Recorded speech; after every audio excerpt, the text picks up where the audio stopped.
student, myself Aruna Singh from DLED department, and today I will teach you science subject and our topic is microorganism। कि जो microorganism होते हैं वो ऐसे जीव होते हैं जिन्हें हम नग्न आंखों से नहीं देख सकते हैं और उनके लिए हमें माइक्रोस्कोप की नीड होती है। मतलब बिना माइक्रोस्कोप के हम माइक्रोऑर्गेनिज्म को नहीं देख सकते हैं। तो इनको जो खोज करने वाले थे वो लुईस पास्चर थे, क्योंकि जो माइक्रो ऑर्गेनिज्म की स्टडी होती है वो माइक्रोबायोलॉजी में आती है, इसलिए हम लुईस पास्चर को फादर ऑफ माइक्रोबायोलॉजी कहते हैं। तो जो वर्ड होता है स्टूडेंट माइक्रो ऑर्गेनिज्म, इसको हम डिफरेंट क्लास में डिवाइड करते हैं: bacteria, virus, algae, fungi and protozoa. अब जो बैक्टीरिया होता है हम जानते हैं इनकी जो मेजरमेंट होती है वो माइक्रोन में होती है। ये 0.2 से 100 माइक्रोन में होते हैं और ये हार्मफुल भी होते हैं और बेनिफिशियल भी होते हैं। इस तरह से ये हमारे दो तरह से यूजफुल होते हैं। अब ये चीज होती है इंपॉर्टेंट होती है, जानने लायक है स्टूडेंट, कि बैक्टीरिया होते हैं तो कुछ बैक्टीरिया में क्या होता है, आपका क्लोरोफिल पाया जाता है, ग्रीन पिगमेंट पाया जाता है, जिस वजह से ये अपना भोजन खुद बना लेते हैं। इस तरह से हम इनको जो आपकी लिंक भी कह सकते हैं, ठीक है। दूसरा है आपका वायरस। जो वायरस होते हैं स्टूडेंट वो पैरासाइटिक होते हैं आपके, मतलब परजीवी ही होते हैं। इनमें या तो डीएनए पाया जाता है या फिर आरएनए पाया जाता है और हमेशा रोग वाहक ही होते, मतलब रोग फैलाने वाले आपके होते हैं। एल्गी आपका वनस्पति जगत में आता है क्योंकि इसमें ग्रीन पिगमेंट भी प्रेजेंट होता है और इनमें क्या होता है, इनको हम सीविड्स भी कहते हैं, ठीक है। और इनसे हमें आयोडीन और बहुत सारे बी कॉम्प्लेक्स भी मिलते हैं और इनको हम भोजन के रूप में भी खाते हैं। और कई तरह के एल्गी प्रेजेंट होते हैं जो हार्मफुल भी होते हैं और बेनिफिशियल भी होते हैं। फिर आपका फंजाई है कि जो आपका फंजाई है उनको हम कवक बोलते हैं और ये भी हमारे लिए यूजफुल और नुकसानदायक होते हैं, हार्मफुल होते हैं और ये बहुत तरह के रोग फैलाते हैं और भोजन के भी काम आते हैं। जैसे कि आपका प्रोटोजोआ जो लास्ट है, जो आपने लास्ट में दिख रहे हैं यहाँ प्रोटोजोआ है, ये आपके सिंगल सेल एनिमल होते हैं और ये क्या होता है कि ये आपके लिए हार्मफुल भी होते हैं अपने लिए और लाभदायक भी होते हैं। क्या होता है कि इनके लाभ भी हैं और हानियां भी हैं, मतलब ये हमारे लिए लाभदायक भी हैं और हानिकारक भी हैं।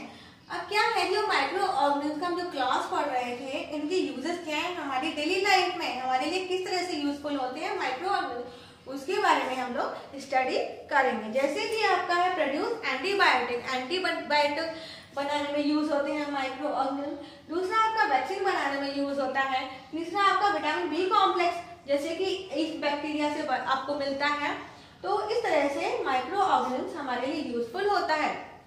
दूसरा है आपका डिकम्पोजिशन ऑफ डेड ऑर्गेनिज्म, कि जो डेड ऑर्गेनिज्म होते हैं, जीव होते हैं, उनकी बॉडी में माइक्रो ऑर्गेनिज्म की हेल्प से उनकी बॉडी को डिकम्पोज या तोड़ा जाता है, यानी कि जो उनकी सब्सटेंस होते हैं उनको सिंपल फॉर्म में नेचर में वापस करने का भी काम करते हैं। जैसे कि आपका इसको हम नाइट्रोजन साइकिल में भी पढ़ सकते हैं, कैसे नाइट्रोजन बनती है कंपाउंड, फिर उसको तोड़ती है, फिर वो वापस आपकी सॉइल में मिल जाती है या फिर वो गैस फॉर्म में एनवायरनमेंट में रिटर्न हो जाती है। तो इस तरह से इनके एग्जांपल होते हैं।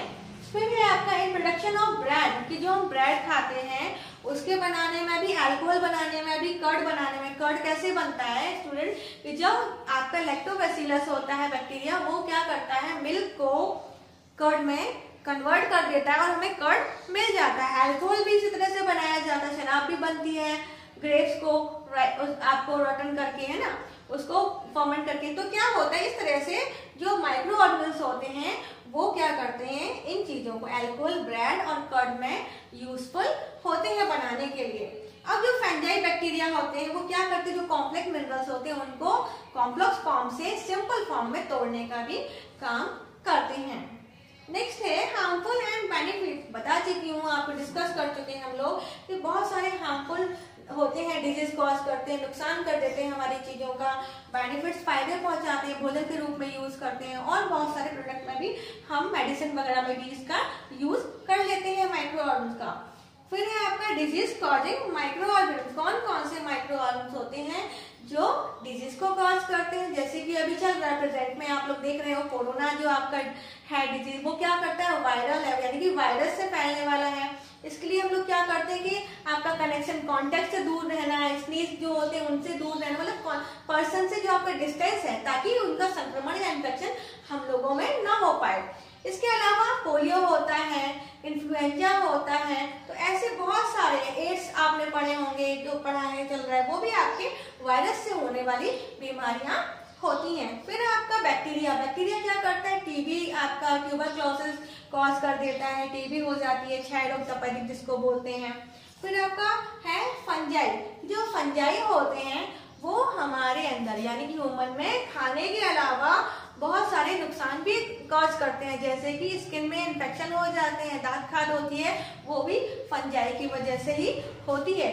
और इनको हम भोजन में भी यूज करते हैं, मशरूम वगैरह में भी यूज करते हैं, है ना। फिर आपका प्रोटोजोआ है। प्रोटोजोआ क्या होते हैं, सिंगल सेल्ड एनिमल होते हैं, जो कि हमारे लिए जो न्यूट्रिएंट बता चुके हैं, न्यूट्रिएंट के मिनरलाइजेशन में यूज होते हैं, और बहुत सारे से एनिमल्स में डिजीज भी कॉज करते हैं। फिर आपका है फूड प्रिजर्वेशन, कि जो भोजन का प्रिजर्वेशन है वो कैसे होता है। जैसे कि हम लोग पढ़ते हैं कि जो हम लोग यूज करते हैं घरों में, जब पिकल डालते हैं तो सॉल्ट का यूज, नमक डाल देते हैं, ऑयल का यूज करते हैं, विनेगर का भी यूज करते हैं, कैनिंग कर देते हैं, डिब्बा बंद कर दो हवा नहीं लगेगी। तो इस तरह से बहुत सारे आपके मेथड्स होते हैं। अब जैसे कि एक एग्जाम्पल होता है पास्चुराइजेशन, उसमें क्या होता है, ये हम वर्ड सुनते हैं पास्चुराइजेशन, तो इसको हम यूज करते हैं मिल्क में, जो पास्चुराइज करते हैं, कि जो बड़े बड़े आपकी कंपनीज होते हैं वहाँ बहुत सारा मिल्क होता है, उसको प्रिजर्व करने के लिए हम लोग क्या करते हैं कि उसको हम स्पेसिफिक टेम्परेचर तक गर्म करते हैं, यानी 15 सेकेंड के लिए हम लोग 72 जो आपका होता है टेम्परेचर उस पर गर्म करते हैं, और उसको 4 डिग्री पर हम लोग ठंडा कर लेते हैं। ऐसा करने से क्या होता है कि जो बैक्टीरिया पनपने का होता है वो नहीं पनप पाते हैं, और हमारा जो दूध होता है वो प्रिजर्व हो जाता है। तो स्टूडेंट, आज जो हमने टॉपिक पढ़ा था माइक्रो ऑर्गेनिज्म, उसमें जिस तरह से हमने क्लासिफिकेशन पढ़ा माइक्रो ऑर्गेनिज्म का, उनके यूज पढ़े, हार्मफुल इफेक्ट पढ़े, फूड जो आपने प्रिजर्वेशन पढ़ा उसके बारे में हमने पढ़ाई की थी, स्टडी की है।